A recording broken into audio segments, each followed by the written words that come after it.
إن الذين آمنوا والذين هادوا والنصارى والصابئين من آمن بالله واليوم الآخر وعمل صالحا فلهم أجرهم عند ربهم ولا خوف عليهم ولا هم يحزنون۔ یقین جانو کہ نبی عربی کو ماننے والے ہوں یا یہودی، عیسائی ہوں یا صابی، جو بھی اللہ اور روز آخر پر ایمان لائے گا اور نیک عمل کرے گا، اس کا اجر اس کے رب کے پاس ہے اور اس کے لیے کسی خوف اور رنج کا موقع نہیں ہے۔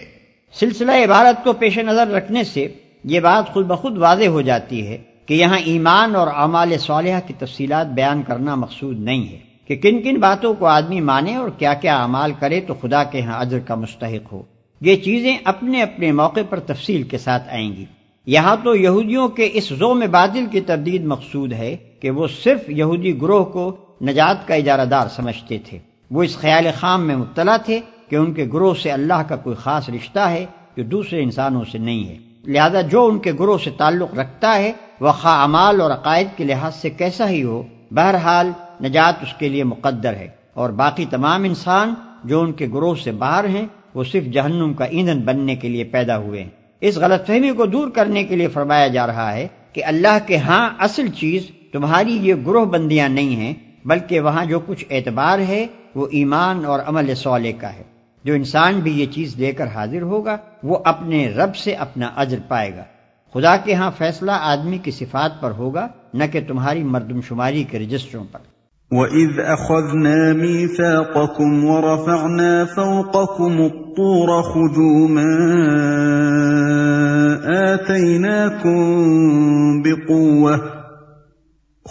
مَا آتَيْنَاكُمْ بِقُوَّةٍ وَاذْكُرُوا مَا فِيهِ لَعَلَّكُمْ تَتَّقُونَ۔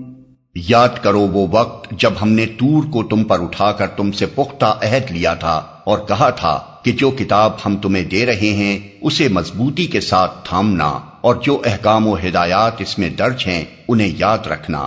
اسی ذریعے سے توقع کی جا سکتی ہے کہ تم تقوی کی روش پر چل سکو گے۔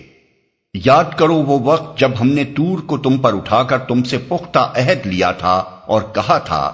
اس واقعے کو قرآن میں مختلف مقامات پر جس انداز سے بیان کیا گیا ہے اس سے یہ بات صاف ظاہر ہوتی ہے کہ اس وقت بنی اسرائیل میں یہ ایک مشہور و معروف واقعہ تھا، لیکن اب اس کی تفصیلی کیفیت معلوم کرنا مشکل ہے۔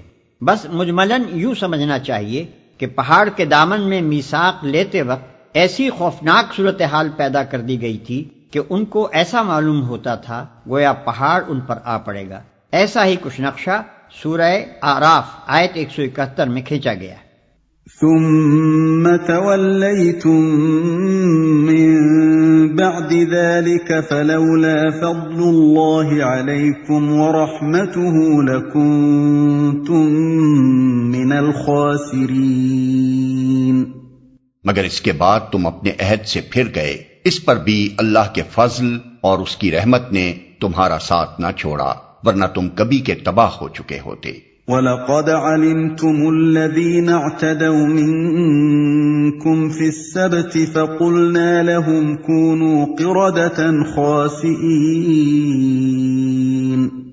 پھر تمہیں اپنی قوم کے ان لوگوں کا قصہ تو معلوم ہی ہے جنہوں نے سبت کا قانون توڑا تھا، ہم نے انہیں کہہ دیا کہ بندر بن جاؤ اور اس حال میں رہو کہ ہر طرف سے تم پر دھتکار پھٹکار پڑے۔ پھر تمہیں اپنی قوم کے ان لوگوں کا قصہ تو معلوم ہی ہے جنہوں نے سبت کا قانون توڑا تھا۔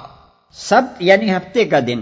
بنی اسرائیل کے لیے یہ قانون مقرر کیا گیا تھا کہ وہ ہفتے کو آرام اور عبادت کے لیے مخصوص رکھیں۔ اس روز کسی قسم کا دنیاوی کام حتیٰ کہ کھانا پکانے کا کام بھی نہ خود کریں نہ اپنے خادموں سے لیں۔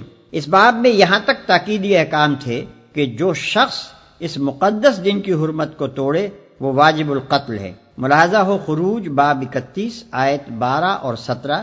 لیکن جب بنی اسرائیل پر اخلاقی و دینی انحطاط کا دور آیا تو وہ علل اعلان سبت کی بے حرمتی کرنے لگے، حتیٰ کہ ان کے شہروں میں کھلے بندوں سبت کے روز تجارت ہونے لگی۔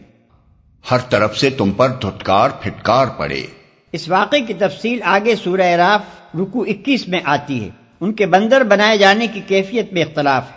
بعض یہ سمجھتے ہیں کہ ان کی جسمانی ہیئت بگاڑ کر بندروں کی سی کر دی گئی تھی، اور بعض اس کے یہ معنی لیتے ہیں کہ ان میں بندروں کی سی صفات پیدا ہو گئی تھی، لیکن قرآن کے الفاظ اور انداز بیان سے ایسا ہی معلوم ہوتا ہے کہ یہ مسخ اخلاقی نہیں بلکہ جسمانی تھا۔ میرے نزدیک قرین قیاس یہ ہے کہ ان کے دماغ بعینہ ہی اسی حال پر رہنے دیے گئے ہوں گے جس میں وہ پہلے تھے، اور جسم مسخ ہو کر بندروں کیسے ہو گئے ہوں گے۔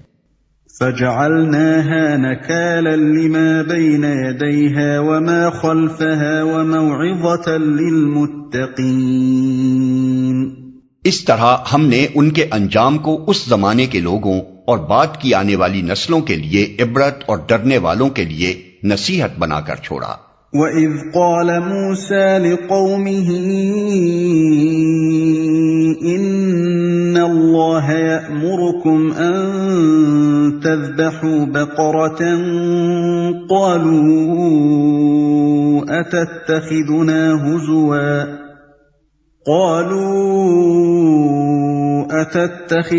هُزُوًا قَالَ أَعُوذُ بِاللَّهِ أَنْ أَكُونَ مِنَ الْجَاهِلِينَ۔ پھر وہ واقعہ یاد کرو جب موسیٰ نے اپنی قوم سے کہا کہ اللہ تمہیں ایک گائے ذبح کرنے کا حکم دیتا ہے۔ کہنے لگے کیا تم ہم سے مذاق کرتے ہو؟ موسیٰ نے کہا میں اس سے خدا کی پناہ مانگتا ہوں کہ جاہلوں کی سی باتیں کروں۔ قالوا ادع لنا ربك يبين لنا ما هي قال إنه يقول إنها بقرة لا فارض ولا بكر عوان بين ذلك فافعلوا ما تؤمرون۔ بولے اچھا اپنے رب سے درخواست کرو کہ وہ ہمیں اس گائے کی کچھ تفصیل بتائے۔ موسیٰ نے کہا اللہ کا ارشاد ہے کہ وہ ایسی گائے ہونی چاہیے جو نہ بوڑھی ہو نہ بچیا بلکہ اوسط عمر کی ہو، لہذا جو حکم دیا جاتا ہے اس کی تعمیل کرو۔ قالوا ادع لنا ربك يبين لنا ما لونها قال إنه يقول إنها بقرة صفراء فاقع لونها تسر الناظرين۔ پھر کہنے لگے اپنے رب سے یہ اور پوچھ دو کہ اس کا رنگ کیسا ہو۔ موسیٰ نے کہا وہ فرماتا ہے زرد رنگ کی گائے ہونی چاہیے جس کا رنگ ایسا شوخ ہو کہ دیکھنے والوں کا جی خوش ہو جائے۔ قالوا ادع لنا ربك يبين لنا ما هي إن البقرة شابه علينا وإنا إن شاء الله لمهتدون۔ پھر بولے اپنے رب سے صاف صاف پوچھ کر بتاؤ کیسی گائے مطلوب ہے، ہمیں اس کی تعیین میں اشتباہ ہو گیا ہے، اللہ نے چاہا تو ہم اس کا پتہ پا لیں گے۔ قال إنه يقول إنها بقرة لا ذلول تثير الأرض ولا تسقي الحرث مسلمة لا شية فيها قالوا الآن جئت بالحق فذبحوها وما كادوا يفعلون۔ موسیٰ نے جواب دیا اللہ کہتا ہے وہ ایسی گائے ہے جس سے خدمت نہیں لی جاتی، نہ زمین جوتتی ہے نہ پانی کھینچتی ہے، صحیح سالم اور بے داغ ہے۔ اس پر وہ پکار اٹھے کہ ہاں اب تم نے ٹھیک پتہ بتایا ہے، پھر انہوں نے اسے ذبح کیا ورنہ وہ ایسا کرتے معلوم نہ ہوتے تھے۔ چونکہ ان لوگوں کو اپنی ہمسایہ قوموں سے گائے کی عظمت و تقدیس اور گاؤ پرستی کے مرض کی چھوت لگ گئی تھی، اس لیے ان کو حکم دیا گیا کہ گائے ذبح کریں۔ ان کے ایمان کا امتحان ہی اسی طرح ہو سکتا تھا کہ اگر وہ واقعی اب خدا کے سوا کسی کو معبود نہیں سمجھتے تو یہ عقیدہ اختیار کرنے سے پہلے جس بت کو معبود سمجھتے رہے ہیں اسے اپنے ہاتھ سے توڑیں۔